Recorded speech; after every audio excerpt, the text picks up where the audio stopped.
Untuk memenuhi keperluan tugasan 2 iaitu mengenal pasti isu sejagat yang terjadi di Malaysia atau rantau Asia Tenggara, saya telah memilih isu berkenaan migrasi haiwan. Apa yang dimaksudkan dengan migrasi? Ianya adalah penghijrahan atau perpindahan dari satu tempat ke satu tempat yang lain, sama ada secara kekal atau sementara.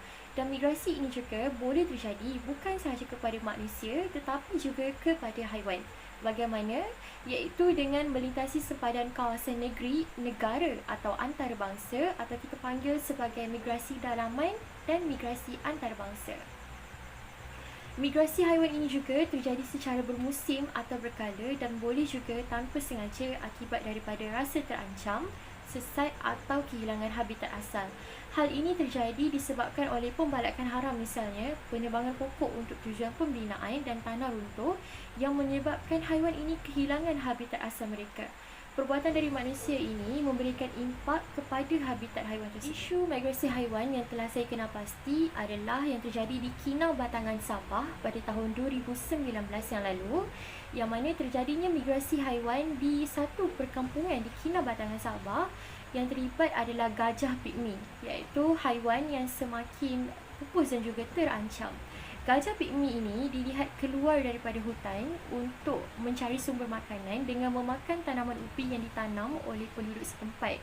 Seperti yang diketahui, gajah bergerak dalam satu kawanan yang mana kalau kita lihat, gajah ini hanya keluar untuk mencari makanan, tetapi tanpa kita sedar, ianya turut membahayakan nyawa penduduk setempat. Yang seterusnya, kehadiran Arcinus orca atau orca whale atau lebih dikenali lagi dengan the killer whale, yang mana orca ini telah dilihat di perairan Terengganu pada Julai 2019. Ianya difahamkan bermigrasi secara sementara kerana telah kekurangan sumber makanan dari tempat asalnya.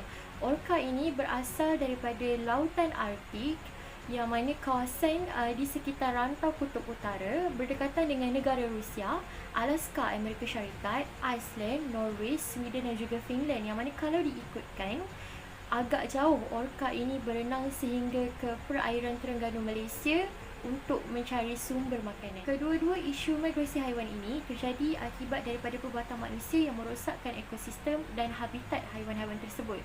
Gajah pigmi telah kehilangan habitat asalnya akibat daripada aktiviti pembalakan haram, penebangan pokok untuk tujuan pembinaan yang menyebabkan tanah runtuh, yang mana merosakkan ekosistem haiwan tersebut.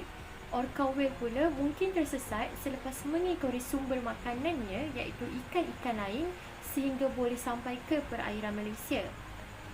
Hal ini bukan sahaja membahayakan nyawa manusia yang berada berdekatan, tetapi juga haiwan itu sendiri jika dibunuh oleh manusia untuk tujuan pertahanan diri daripada diserang.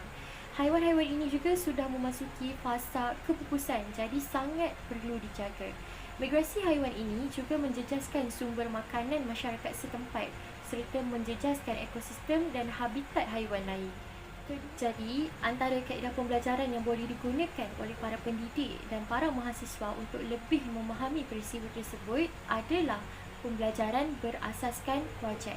Projek yang dilaksanakan misalnya adalah projek jangka panjang atau jangka pendek seperti menanam pokok untuk menjaga habitat alam sekitar dan haiwan serta menjaga ekosistem di perairan untuk menjaga habitat haiwan di air.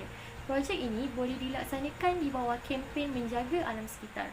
Pendedahan kepada projek ini akan menyedarkan para pelajar tentang betapa pentingnya menjaga alam sekitar bukan sahaja untuk kebaikan kita manusia tetapi juga memelihara habitat haiwan daripada terancam dan memasuki penempatan manusia.